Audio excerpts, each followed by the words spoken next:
સાબરકાંઠા જિલ્લામાં પ્રાકૃતિક કૃષિ નિદર્શન તેમજ કૃષિ મેળાનું આયોજન કરવામાં આવ્યું હતું, જેમાં રાજ્યસભા સાંસદ રમીલાબેન બારા તેમજ લોકસભાના સાંસદ શોભનાબેન બારૈયા પણ ઉપસ્થિત રહ્યા હતા.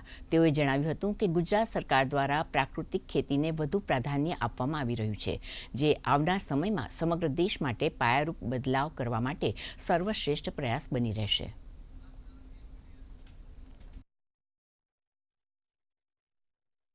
ખેડૂતો સારી સંખ્યામાં ઉપસ્થિત રહી એનો લાભ લે છે. લાભાર્થીઓ પણ એમના વિચારો અહીંયા રજૂ કરીને એમણે જે ઉત્પાદન મેળવ્યું છે અને પ્રાકૃતિક આધારિત જે ખેતી કરે છે, ગાય આધારિત ખેતી કરે છે, તો એનાથી એમને મળતા લાભોના વિશે જ્યારે બધાને જણાવે છે ત્યારે બધા એ જાણી અને એમને પણ એમની ખેતીમાં પ્રાકૃતિક રીતે ખેતી કરે અને પોતાનું સ્વાસ્થ્ય બચાવે એવું આ એક સુંદર કાર્યક્રમનું આયોજન કરવામાં આવ્યું હતું.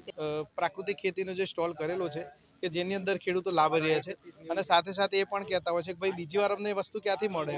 તો સરકારશ્રીને પણ અમે રજૂઆત કરવા માંગીએ છીએ કે જે તાલુકા જગ્યાએ જે તાલુકા સ્થળો છે જિલ્લામાં છે કે ત્યાં પણ આવા સ્ટોલનું આયોજન થાય કે જેના થકી અમે દરરોજ સીધા પ્રાકૃતિક જે પ્રોડક્ટો છે એ સીધા અમના સુધી પહોંચાડી શકીએ.